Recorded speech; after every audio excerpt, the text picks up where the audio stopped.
Camera footage would show a green pickup at this ramp, launching a boat to head out on the water. The significance of the footage cannot be understated, as later on, a horrific discovery would be made. But who were these people, and what exactly were they doing? Before revealing the details of this case, we would like to send our thoughts and condolences to the family and loved ones of Omar Medina.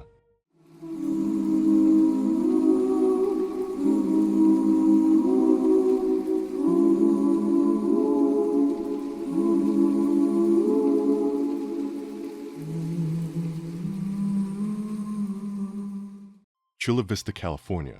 This area of California is a culturally diverse area with a large Spanish-speaking population. For 28-year-old Omar Medina, it's where he would call home. Omar had grown up in a single-parent household with his mom and his older sister Alicia. The family were very close, and it's not out of the ordinary that they would contact each other several times per day. Omar had recently received a large sum of money from a lawsuit settlement of $84,251. The first person he would think about was his family, and he would offer money to his mom and his sister Alicia. My brother had given my mom a check for $10,000, and he told her, you could cash this check. He really wanted the best for our family. Omar was super close to his sister Alicia.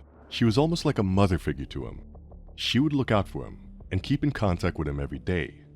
While he had come into some money, he would continue working for a man named Greg Cook. In August of 2017, Greg would eventually introduce Omar to his brother Tim, and Tim would offer up Omar a place to stay. He had a room in the backyard of his house on 526 McIntosh Street, which he was willing to rent out to Omar. Omar would gladly accept, and would move into the small room at the rear of the property. Greg would then offer Omar the chance to buy his white Cadillac, and Omar would strike a deal with him to purchase the vehicle for $5,200. Everything appeared to be going great. Omar would work for Greg and live at his brother's house. Meanwhile, he would continue to stay close with his family. It wasn't long, however, before Tim would begin to tire of Omar living at his property. Omar would often get drunk, and Tim didn't appreciate this. On September the 18th, 2017, only a month after Omar had moved in, Tim would message his brother Greg, complaining that Omar was passed out in the house and that he was a pig. He had also told his brother he might kick him out next month, claiming he had left trash in the backyard. Almost 2 weeks later, on September 29, Tim had told Omar he had a friend coming over and asked him not to get drunk as he didn't want to be embarrassed. To his surprise, when his friend finally showed up, Omar was drunk again. Tim would again message his brother Greg, stating the dirty pig wiped his ass with a sock and threw it in a trash can in the bathroom. He was so drunk yesterday he couldn't even stand up while talking. He totally disrespected me because I told him not to be super fucked up when my friend came over. The next day on September 30th, Omar would show up at his mom's house with some of his belongings, stating he was going to drop them off because he was going to get kicked out of where he was living. The assumption was that Tim Cook and Omar Medina had an argument, which led to Tim telling Omar to move out of his house. While Omar was at his mom's house, his sister would arrive, and he would explain that he was not in a good place mentally and was going to drive around. She told him to keep in contact, and Omar would take off with his white Cadillac, with some of his belongings still in the car. The following day, October the 1st, 2017, Omar's sister would attempt to contact him, but was unable to get any reply. Omar was meant to be at work that day, and Greg Cook would also contact his brother Tim and ask where he was. Tim would claim that Omar's car was at the house the night before, but he hadn't seen him in the back room. Tim Cook would further claim he was in Northern California, getting some items from his girlfriend's house, and did not know where Omar was. Omar's mom would drive past the house at 526 McIntosh Street in the morning and see his white Cadillac parked out in front of the residence, with his items still inside. Alicia Medina and Omar's mom would then drive back past the house in the afternoon, but the car was now gone. Some 48 hours after the last time they spoke with Omar, they would again decide to drive past the house and would observe Omar's bed, weights, and lamp in the front yard of the property. At this point, they decided to contact police. When they did contact police, however, they did not receive the response they were expecting. Alicia decided to take it upon herself to investigate her brother's disappearance. She would attempt to get Omar's phone records in a desperate plea.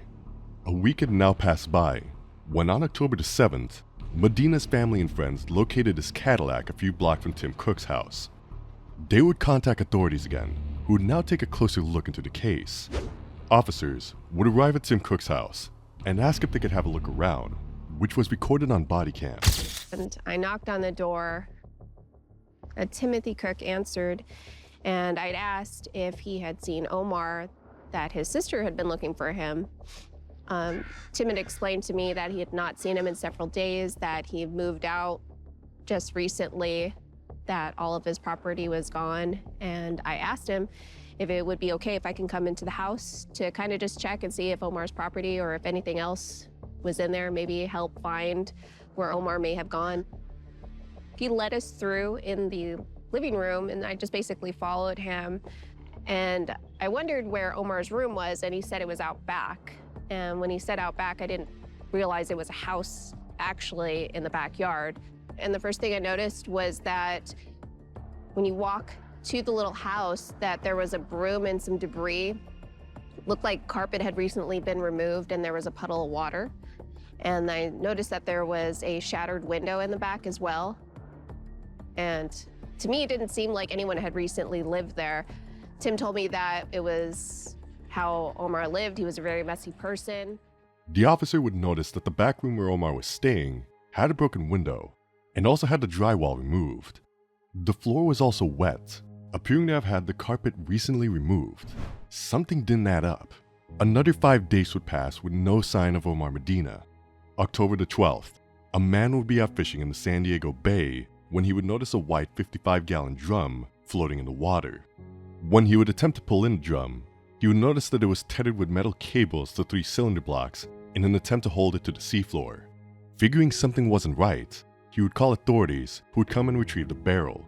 Upon opening it, they would come across a gruesome discovery. Inside the barrel was the body of Omar Medina. Human hair was observed protruding from one of the holes in the barrel. A medical examination would be performed, which would confirm the decomposition of his body was consistent with him being killed on the 30th of September. Medina had a total of 66 stab wounds, 9 to his head and neck, 40 to his torso, and 17 in his arms. The medical examiner testified that some of the stab wounds to the torso were fatal, including one piercing the heart. Detectives now had the difficult task of finding out who dumped this body in the barrel out in the San Diego Bay. Omar's sister Alicia had continued investigating and found receipts that would assist investigators with his movements leading up until the time he went missing. They would be able to locate footage of him at a CVS store where he would buy some items, and then more footage of him at a Jack-in-the-Box where he bought food, which was very close to McIntosh Street where he was living. His cell phone records would then show that he was back at Tim Cook's house after these recordings, where his phone would go offline shortly after. Authorities still had to find who dumped the barrel into the ocean. Luckily, the boat ramp near to the area has several security cameras recording the area. They just had to find the right footage. They would come across the footage, showing a green F-150 truck backing up into the water, with the boat showing the white drum on board. Investigators would be able to identify the type of boat and vehicle, and in a process of elimination, traced it back to a man named Derek Spurgeon, a friend of Tim Cook's. They would go up in a helicopter and fly over Derek's house and were able to observe the boat parked behind his house. Now the focus would move to the green truck. Footage would be found showing the green pickup truck with the boat leaving his residence and stopping at a nearby intersection. They would then be seen pulling into a nearby gas station where they would fill up on gas. A man in a red t-shirt and white shorts would be seen walking into the shop. Police were able to identify Tim Cook from the distinct tattoo on his left calf. The 2 people in the truck were now positively identified as Derek Spurgeon and Tim Cook. The footage would then show them launching the boat with the drum in it. They were out for about an hour on the water, a very short time before returning and leaving, being caught in several other cameras.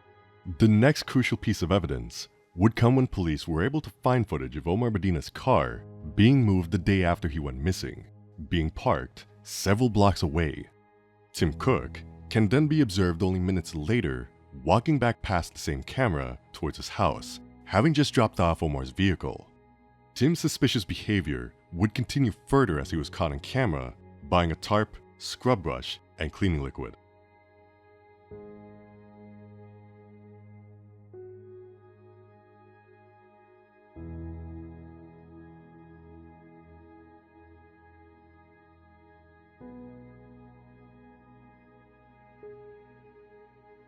At the same time he told his brother Greg he was in Northern California, he was also observed on camera buying a pair of green gloves to clean up the crime scene.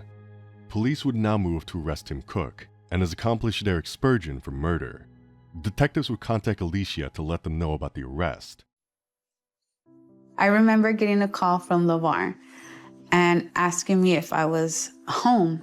And I said yes. And I remember him telling me, okay, I'm gonna be there in half an hour. And then he asked if my mom was there. And I remember LeVar telling me that they had made an arrest that morning and that it was Tim. And I just remember sobbing. I was just sobbing like uncontrollably. Like, yeah, it was a special moment. Tim Cook would be sent to trial and would ultimately be convicted of second-degree murder. The court sentenced Timothy John Cook to 56 years to life in prison. His charges would be broken down as 15 years to life on the second-degree murder charge, tripled to 45 years under the 3 strikes law, 5 years each for the 2 serious felony strikes, and a 1-year enhancement for the weapon use allegation. At the time Omar went missing, Tim Cook had a total of $6.26 in his bank account. Later searches of his email account would reveal he had photos of Omar's credit union account information, social security number, date of birth, and phone number. Tim had made a $480 deposit into his bank account the day after Medina's murder, which he would withdraw $400 of later on to buy cleaning products. He knew that Medina had a substantial amount of money in his account, and the motive for the murder was believed to be that money. Derek Spurgeon would also plead guilty to a misdemeanor count of unlawfully disposing of a dead body, which he received a 6-month sentence for. In addition to his jail sentence, Spurgeon was sentenced to state prison for unrelated robbery and drug-related cases. All 3 terms will be served consecutively, totaling nearly 11 years. This case was truly shocking for many reasons. Money, or the lack of it, can make people do things that most people could never comprehend. It does remind us though of the importance of cameras, as they always tell the story exactly as it happened. If you've been fascinated by this case, consider subscribing so you don't miss our next captivating deep dive into true crime. Channel memberships are also available by hitting the join button. As always, thanks for watching, and we'll see you in the next video.